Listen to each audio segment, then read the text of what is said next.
Assalamualaikum warahmatullahi wabarakatuh. Saya Septi Andriani dengan NIM 204230002 dari kelas PGMI. Di sini saya akan menjelaskan mengenai sejarah kesusastraan Indonesia yang merupakan tugas ujian tengah semester untuk mata kuliah Keterampilan Berbahasa dan Kesusastraan yang diampu oleh Bapak Lukman Hakim SPD MPD.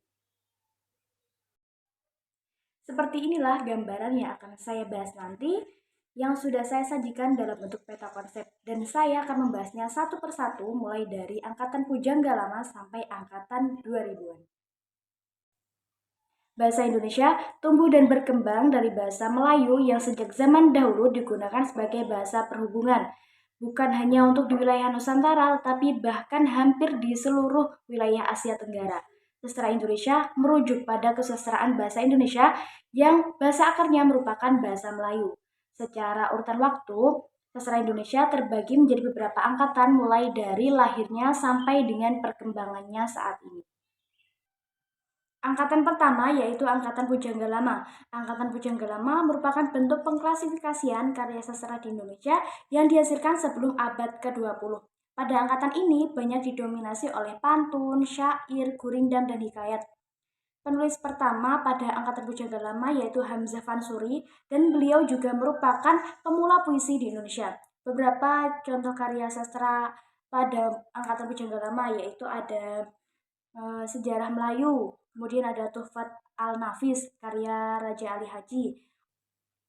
Kemudian untuk hikayat itu ada hikayat Raja-Raja Pasai, hikayat Abdullah, hikayat Amir Hamzah, kemudian Gurindam 12 karya Raja Ali Haji, dan ada juga kitab-kitab agama seperti Syarab Al-Masyiki karya Hamzah Fansuri, Nur Ad-Daqaiq karya Syamsuddin Pasai, dan Bustan As-Salatin karya Nuruddin Aramiri. Angkatan yang kedua yaitu Sastra Melayu Lama. Sastra Melayu Lama merupakan karya sastra Indonesia yang dilahirkan antara tahun 1870 sampai dengan 1942 yang berkembang di masyarakat Sumatera, masyarakat Tionghoa, masyarakat Indo-Eropa, dan karya sastra pada angkatan ini itu masih berbentuk syair, hikayat, dan juga terjemahan dari novel-novel barat. Beberapa contoh karya sastra pada angkatan ini yaitu ada Nyai Dasima, ada Bunga Rampai, ada Mengelilingi Bumi dalam 80 Hari, kemudian Busono, Hikayat Siti Mariah, dan masih ada kurang lebih 3.000 karya sastra yang lain. Angkatan ketiga yaitu Balai Pustaka. Balai Pustaka merupakan karya sastra di Indonesia yang terbit sejak tahun 1920 yang dikeluarkan oleh penerbit Balai Pustaka. Pada angkatan ini, kedudukan syair, gurindam, dan hikayat mulai tergantikan oleh puisi dan prosa. Penerbit Balai Pustaka merupakan penerbit yang didirikan oleh pemerintah Hindia Belanda pada 15 Agustus 1908. Tujuan dari didirikannya penerbit ini adalah untuk menyiapkan bahan bacaan untuk sekolah-sekolah yang didirikan oleh pemerintah kolonial Belanda sebagai bagian dari politik etis atau politik balas budi. Selain itu juga untuk menghindari pengaruh buruk dari bahan bacaan yang capul dan liar hasil dari bahasa Melayu rendah.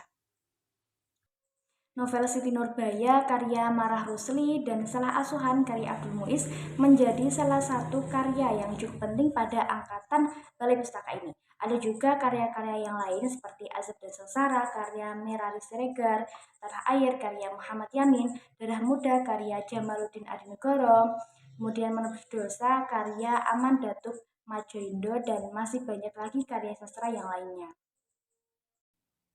Angkatan keempat yaitu Angkatan Pujangga Baru.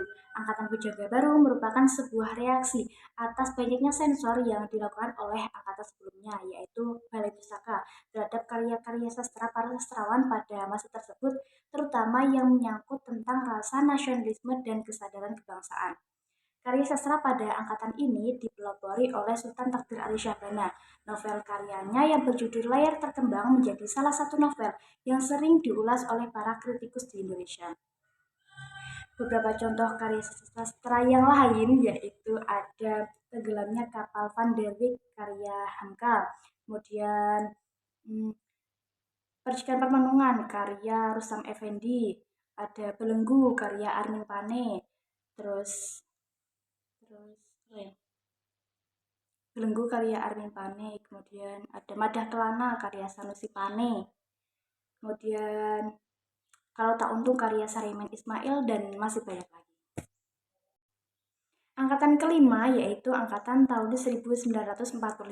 Kita tahu bahwa tahun tersebut merupakan awal kemerdekaan Indonesia. Jadi karya-karyanya juga banyak diwarnai tentang pengalaman hidup dan gejolak sosial politik serta budaya. Karya-karya pada tahun 1945 itu banyak menceritakan tentang perjuangan merebut kemerdekaan.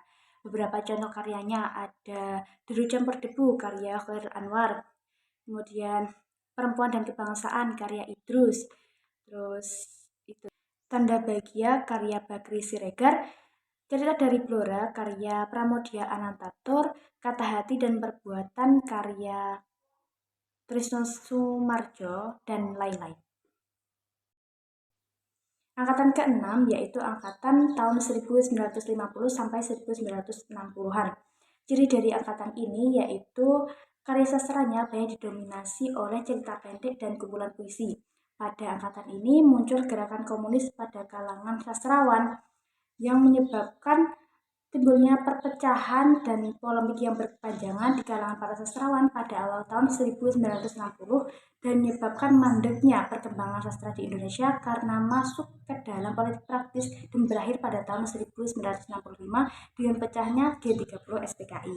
Beberapa contoh karya sastra pada angkatan 1950 sampai 1960-an yaitu Robohnya Surau Kami karya Khairil Anwar, kemudian ada Datangnya Malam karya Boko Huta Suhud, kemudian ada Merahnya Merah karya Iwan Simatupang, dan masih banyak lagi.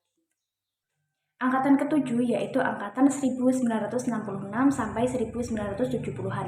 Angkatan ini ditandai dengan munculnya Horizon atau majalah sastra pimpinan Mokhtar Lubis.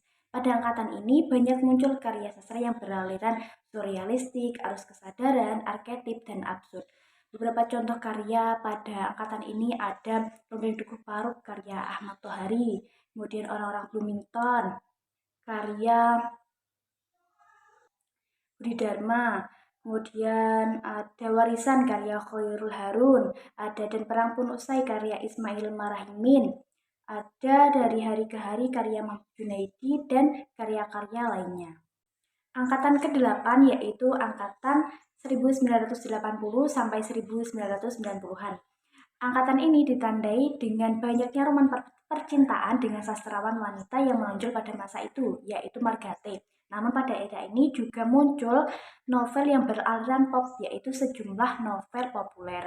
Beberapa contoh karya sastra pada angkatan ini itu ada Pistol Perdamaian karya Afrizal Malna, kemudian ada Canting karya Arswendo Atmowiloto, ada Dendang karya Darman Munir, ada Anak Bajang Menggiring Angin karya Sindunata, dan masih banyak lagi. Angkatan ke-9 yaitu angkatan reformasi. Pada angkatan ini ditandai dengan maraknya karya-karya sastra puisi, cerpen, maupun novel yang bertemakan sosial politik. Para sastrawan angkatan ini merefleksikan keadaan sosial dan politik yang terjadi pada tahun 1990-an, pada akhir tahun 1990-an, seiring dengan jatuhnya masa Orde Baru. Contoh karya sastra pada angkatan ini, contohnya ada Saman karya Ayu Utami, ada Rahasia Selma karya Linda Kristanti, Cantik Itu Luka karya Eka Kurniawan, Ayat-Ayat Cinta karya Abdurrahman El Sirazi, dan masih banyak karya-karya sastra yang lain. Kemudian ada angkatan 2000-an.